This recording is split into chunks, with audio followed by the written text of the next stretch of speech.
এই জন্য আল্লাহ রাসূল সাল্লাল্লাহু আলাইহি সাল্লাম বলেন, ইন্নাল উলামা ওয়ারাসাতুল আম্বিয়া, নবীদের ওয়ারিস হচ্ছে উলামায়ে কেরাম। কেউ যদি উলামায়ে কেরামের দিকে, চেহারার দিকে নেক নজরে তাকায়, সেই জন্য নবীজির চেহারার দিকে তাকাইলো। সুবহানাল্লাহ। কেউ যদি নবীজির চেহারার দিকে তাকাইলো, সেজন্য আলেমদের চেহারার দিকে তাকায়। শেষ জামানাতে যদি আলেমদের মজলিসের মধ্যে বসে, সে যেন নবীজির মজলিসের মধ্যে বসলো। কেউ যদি আতিউল্লাহ ওয়া আতিউর রাসূল উলিল আমরি মিনকুম, আল্লাহ রাব্বুল আলামিন এখানে নির্দেশ দিয়ে দিয়েছেন, আতিউল্লাহ ওয়া আতিউর রাসূল উলিল আমরি মিনকুম।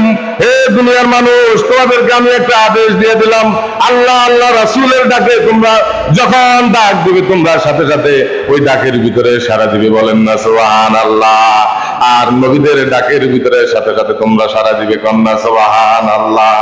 আচ্ছা বলেন, এই তামাম পৃথিবীতে যত আলেম আছে, আমার কথা না, সব আলেম যদি মসজিদের চাকরি যাই দেয়, মাদ্রাসার চাকরি যাই দেয়, একবারে সকলে যদি বলে যে আমরা এলেম শিখছি আল্লাহর জন্য, এগুলো করার দরকার নাই, 2 দিন বন্ধ রাখে, বলেন আপনার এই বিদ্যা বুদ্ধি যত রকমের বাংলাদেশের ভিতরে যত এরকম ভাবে লোক আছে, বুদ্ধিজীবী আছে, তারা মসজিদ মাদ্রাসাগুলো চালাইতে পারবে না? কখনোই সম্ভব না।